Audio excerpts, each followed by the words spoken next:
خولی بن یزید ازلی بدبخت ملعون نے حضرت امام حسین رضی اللہ تعالی عنہ کے سر اقدس کو جسم مبارک سے جدا کرنے کے لیے آگے بڑھا، لیکن ہاتھ کانپ گئے، تھرا کر پیچھے ہٹ گیا۔ اس کے بھائی گھوڑے سے اتر کر سر اقدس کو جسم معظم سے جدا کر کے اپنے بھائی خولی کے حوالے کر دیا۔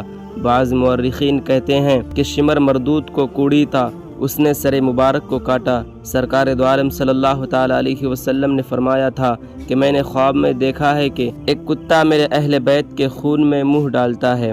حضرت امام جعفر صادق فرماتے ہیں کہ اس خواب کی تعبیر 50 برس کے بعد ظاہر ہوئی، جبکہ شمر نے حضرت امام حسین رضی اللہ تعالی عنہ کے خون بہایا۔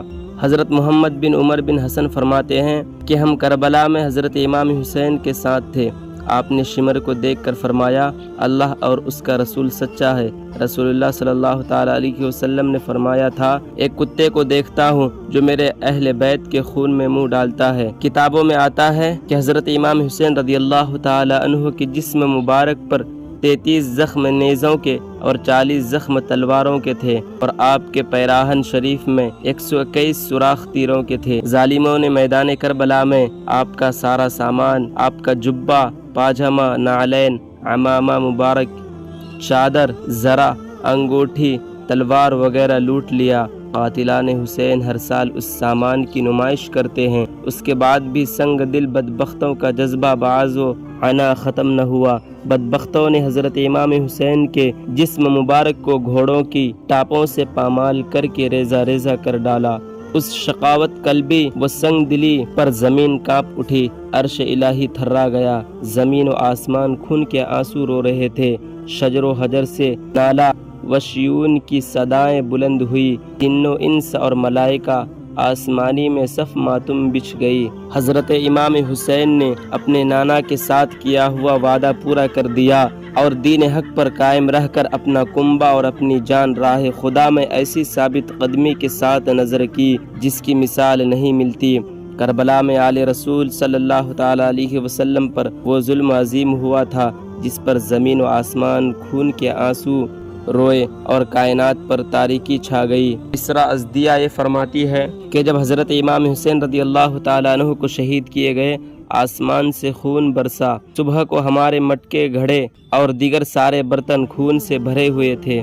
اور حضرت زہری فرماتے ہیں کہ مجھے خبر پہنچی کہ جس دن حضرت امام حسین رضی اللہ تعالی عنہ کو شہید کیے گئے، اس دن بیت المقدس میں جو پتھر اٹھایا جاتا تھا اس کے نیچے سے تازہ خون پایا جاتا تھا۔ اللہ اکبر۔ حضرت امام حبان فرماتی ہے کہ جس دن حضرت امام حسین رضی اللہ تعالی عنہ کو شہید کیے گئے، اس دن سے ہم پر 3 روز تک اندھیرا چھایا رہا، اور جس شخص نے منہ پر زعفران ملا اس کا منہ جل گیا، اور بیت المقدس کے پتھروں کے نیچے تازہ خون پایا گیا۔ اللہ اکبر۔ حضرت امام حسین کے قتل پر آسمان سرخ ہو گیا اور سورج کو گرہن ہو گیا، یہاں تک کہ دن کے وقت تارے نظر آنے لگے، اور لوگوں نے گمان کیا کہ قیامت قائم ہو گئی ہے۔ اور شام میں کوئی پتھر نہیں اٹھایا جاتا تھا مگر اس کے نیچے سے تازہ خون دیکھا جاتا تھا۔ اور ابن سیرین فرماتے ہیں کہ بے شک پوری دنیا پر 3 دن تک تاریکی چھائی رہی، پھر آسمان پر سرخی ظاہر ہوئی۔ بعض مورخین نے لکھا ہے کہ 7 روز تک آسمان خون کے آنسو رویا، اس کے اثر سے دیواریں اور عمارتیں رنگین ہو گئی، اور جو کپڑا اس سے رنگین ہوا اس کی سرخی پرزے ہونے تک نہ گئی۔ اللہ اکبر۔ حضرت امام حسین کے شہید پر آسمان بھی رویا، پتھر بھی خون کے آنسو روئے۔